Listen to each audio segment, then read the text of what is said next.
The moment he looked me in the eyes and said, "I don't love you anymore," something in me shifted. I didn't cry. I didn't scream. I simply smiled and said, "That's okay. I don't need you to." What he didn't know was that those 7 words would trigger a chain of events that would make him regret ever underestimating me. My name is Elise. I was 41 when my husband, Thomas, decided he wanted to hit the reset button on his life. We'd been married for 16 years, built a home together from the ground up, literally. I helped lay tile in our first kitchen while pregnant with our son, Mason. We painted the nursery for our daughter, Sophie, together one rainy weekend, arguing over shades of pastel yellow. We had history written into the walls of our home, memories in every room. We raised 2 amazing kids, navigated the terrifying unknown of parenthood together, took turns waking up at 2 a.m. when Mason had colic, held each other through Sophie's broken arm, the flu seasons, the first days of school. We argued about screen time and bedtime routines, but always ended the night together on the couch, wine in hand, breathing in the chaos we'd somehow managed to survive. Together, we started a bakery. What began as a dream over late-night Pinterest boards and recipe experiments in our tiny kitchen turned into a full-fledged business. It wasn't easy. We mortgaged the house. We lived off 1 car. We took out a loan from his uncle that we paid back in pieces. We had weeks where our fridge had more baking flour than food.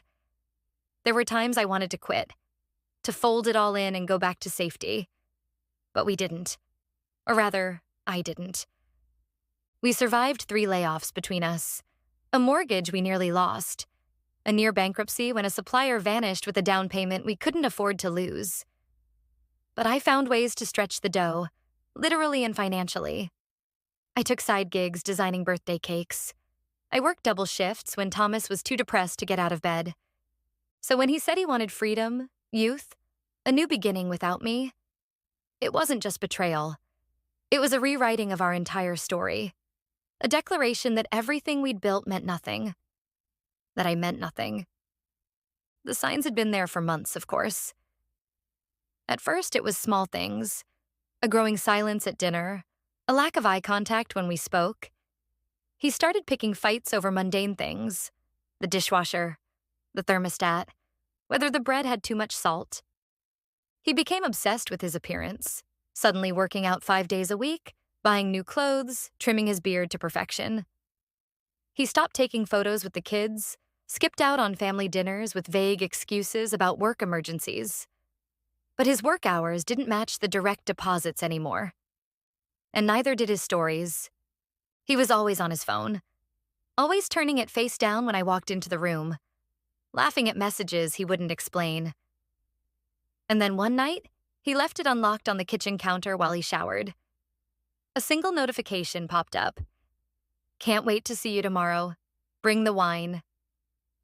Her name was Chloe. She was 27, worked in marketing, and loved yoga and red wine. I didn't need to snoop. The messages were already there.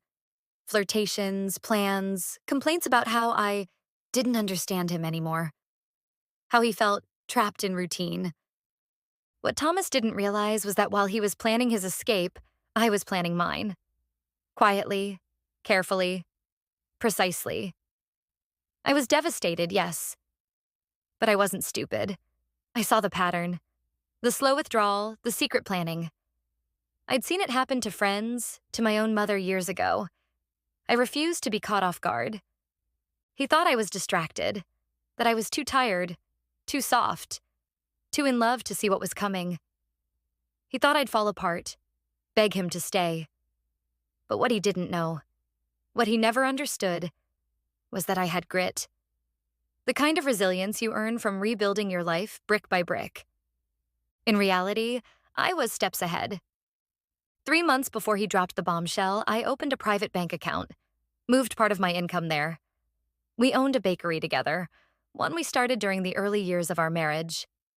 He thought I was still depositing all profits into our joint account. I wasn't. I heard my mother's voice in my head as I signed the paperwork at the bank. She had stayed with my father through 3 affairs, each time believing his promises to change. By the time she finally left, he had emptied their savings, and she was left with nothing but debt and broken promises. "Always have your own money," she told me years later. "A separate account he doesn't know about. It's not dishonest. It's survival." At first, I felt guilty. This was my husband, the father of my children, my partner. But each time I transferred money, I'd remember the way his eyes would slide away from mine when he said he was working late. The way he'd shower immediately when he got home. The subtle scent of perfume, not mine, that sometimes lingered on his collar. I hired a forensic accountant under the guise of tax season prep. In truth, I needed someone to trace where the money was going, where he was spending it, and how much he was siphoning off without my knowledge. The findings? Predictable. Hotel stays, jewelry, plane tickets, and yes, a gym membership upgrade that cost more than our utility bills. "How long has this been going on?" I asked the accountant, a woman in her 50s with tired eyes and a voice that suggested she'd seen this story play out 100 times before. "Based on the patterns, about 11 months, she replied, sliding documents across the desk. The withdrawals started small, got bigger, more frequent. I documented everything. Every receipt, every unexplained transfer, every late-night withdrawal. I created a spreadsheet, color-coded and annotated. My hands didn't shake as I typed. My heart didn't race. I felt oddly calm, like I was preparing for a business presentation rather than the implosion of my marriage. In the evenings, I'd look across the dinner table at Thomas, at the man who had once held my hand through childbirth, who had celebrated our first big order at the bakery by dancing with me in the kitchen at midnight. I wondered who he had become, or perhaps more accurately, who he had always been beneath the surface. "You're quiet lately," he said one night, barely looking up from his phone. "Just thinking," I replied. "About what?" "The future." He nodded absently, clearly not interested in which future I was contemplating. The day he told me, I was cooking dinner. Rosemary chicken, his favorite. The irony wasn't lost on me. I was still playing the role of the devoted wife, even as I prepared for war. The kids were at friends' houses for sleepovers. The house was quiet except for the sizzle of garlic in the pan and the soft music playing from the kitchen speaker. He walked in, leaned against the kitchen counter, and said it like he was asking for the salt. "I don't love you anymore. I want a divorce." I'd known it was coming, had prepared for months, had rehearsed my reaction. Still, hearing the words aloud felt like a punch to the chest. 16 years of marriage, 2 children, a business built from nothing. And he delivered the end of it all with the emotional investment of ordering a coffee. I turned the burner off, wiped my hands, and looked at him. Not with rage, not even sadness, just calm. "Okay," I said. "Let me know when you want to talk logistics." The confusion on his face was almost worth it. He had expected tears, begging, a scene. Instead, he got acceptance. It threw him off balance. "That's it?" he asked. "You're not going to fight for us?" I tilted my head. "Why would I fight for someone who doesn't want me?" "I just thought," he started. "You thought I'd fall apart," I finished for him. "You thought I needed you more than you needed me. You were wrong." That night, he packed a bag and left. Went to stay with Chloe, I presume. I poured myself a glass of wine, opened my laptop, and sent an email to my lawyer. Subject line: "It begins." Only then, in the emptiness of our home, did I allow myself to cry. Not for the man who had just walked out, but for the woman who had spent 16 years believing in something that had turned out to be built on sand. I cried for the lost time, for the betrayal, for the dreams that would now have to be reimagined. But I only allowed myself that one night of grief. By morning, my face was washed, my resolve hardened. I made breakfast for myself, something I rarely did. Usually, I was too busy making sure everyone else was fed. I sat at our kitchen island, savoring each bite of perfectly cooked eggs, and made a list of what needed to be done next. First item, change the locks. Within days, we filed for divorce. I moved quickly, requesting temporary control of our business assets, citing financial misconduct. My lawyer presented the documentation, the carefully collected evidence of Thomas's misappropriation of funds. Bank statements showing withdrawals that coincided with hotel bookings, credit card statements with charges for restaurants I'd never been to, gifts I'd never received. The judge approved it. Suddenly, Thomas found himself locked out of every system he helped create. The bakery accounts, the ordering software, the payroll management, even the social media accounts which I had always managed but had generously listed him as a co-administrator. He was furious, texted me, called me selfish, said I was being spiteful. I didn't respond. Every word he sent went straight to a digital folder labeled evidence. You can't just take everything we built. He shouted during a phone call I had reluctantly answered, thinking it might be about the kids. I'm not taking anything, I replied calmly. I'm protecting what's left after you started dismantling it piece by piece. This isn't who you are, Elise, he said, his voice softening into the tone he used when he wanted something. You're not vindictive. You're kind. Understanding. You're right, Thomas. I am kind. I'm also smart. And you mistook one for the absence of the other. Chloe tried to intervene once. Sent me a message through Instagram of all things. You don't have to make this so difficult, she said. Thomas still cares about you and the kids. He just wasn't happy anymore. Don't you want him to be happy? I screenshot it, forwarded it to my lawyer. Then I replied, my husband's happiness stopped being my responsibility the moment he decided to look for it elsewhere. Please don't contact me again. Within 2 weeks, the accountant's report was submitted to court. Thomas had been embezzling small amounts from our business account for almost a year. Not enough to notice daily, but over time it added up. Thousands of dollars that should have gone toward our children's college funds, toward renovations, toward our retirement. The court granted me full managerial control of the bakery. I rebranded it, gave it a fresh look, changed the color scheme from the navy and cream that Thomas had insisted on to a warm gold and sage green. I replaced the old wooden tables with sleek modern ones, added a small book corner with comfortable chairs where customers could read while enjoying their pastries. The regulars noticed. Sales went up. Reviews got better. I extended our hours, added new menu items, things Thomas had always vetoed.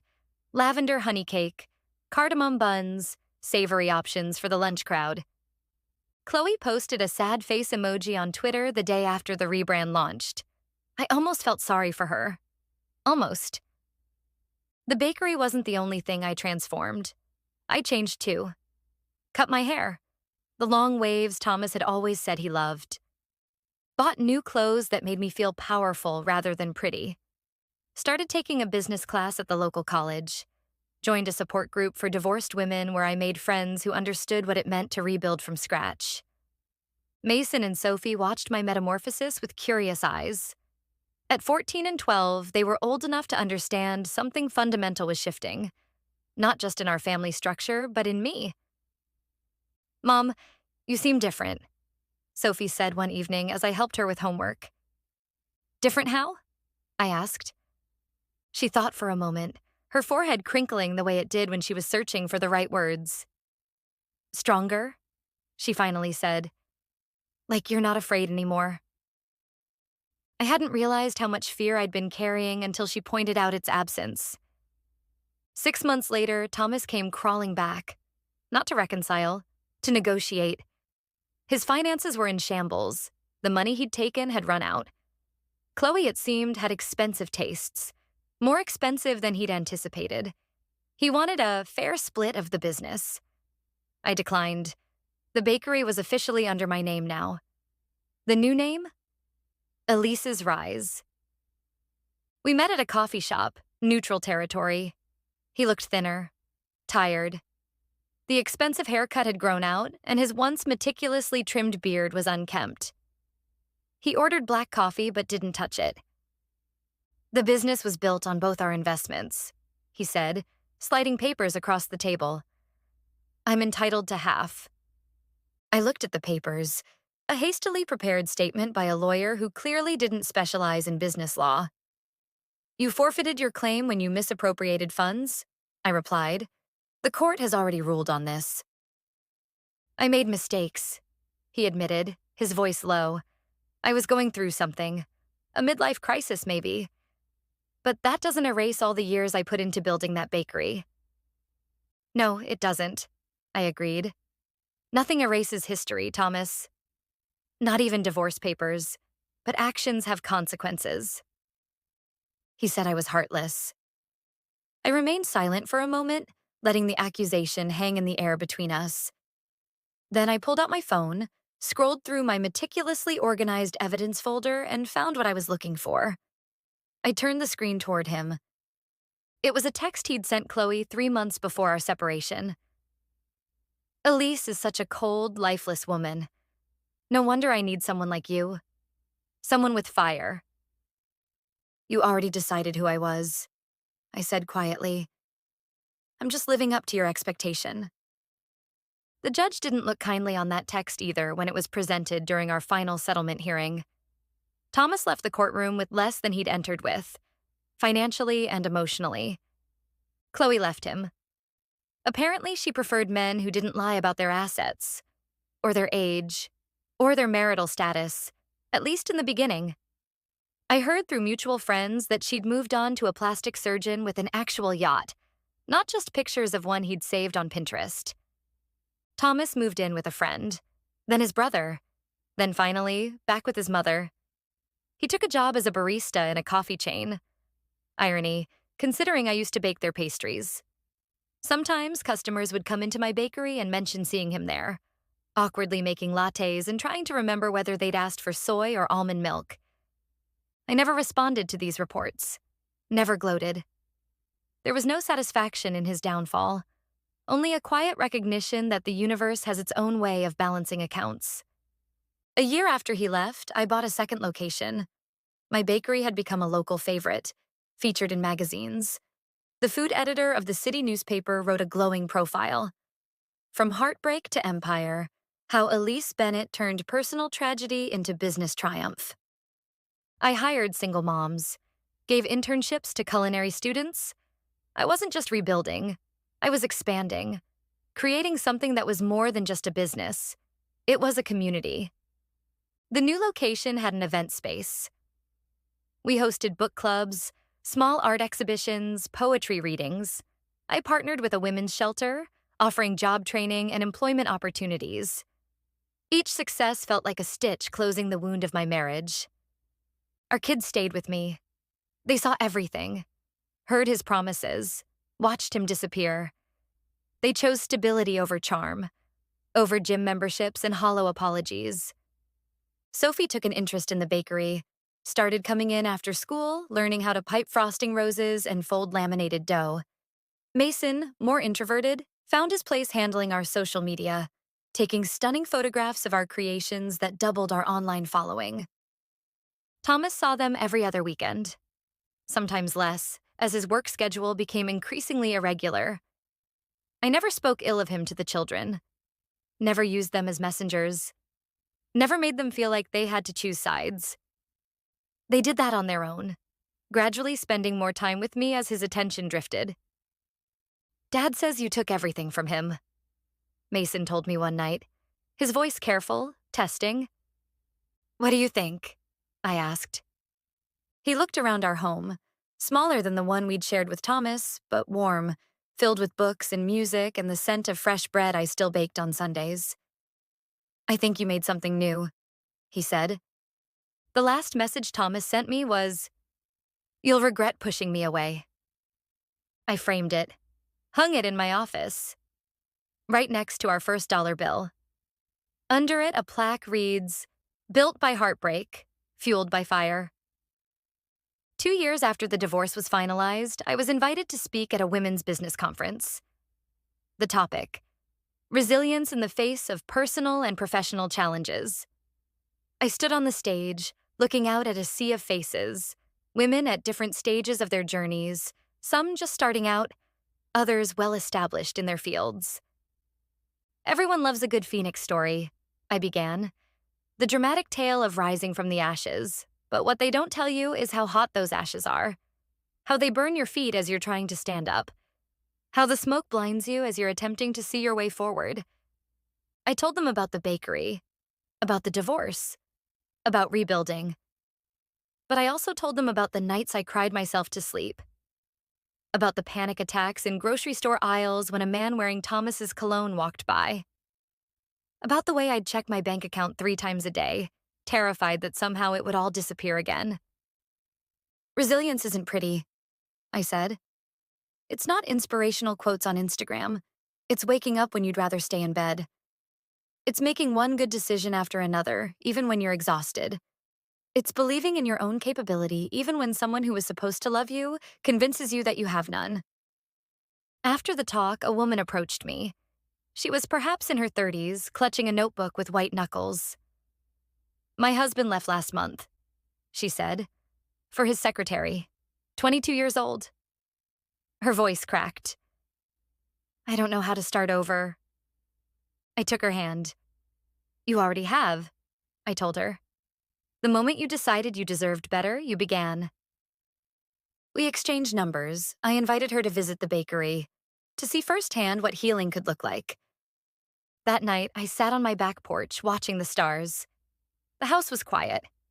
Mason at a friend's, Sophie already asleep. I thought about Thomas, about Chloe, about the pain they'd caused and the strength I'd found. I didn't hate him anymore. Hatred requires energy I'd rather invest elsewhere. Instead, I felt something like gratitude, not for the betrayal, but for the woman I became in response to it. My phone buzzed with the text. "Thomas, I saw you on the local news tonight.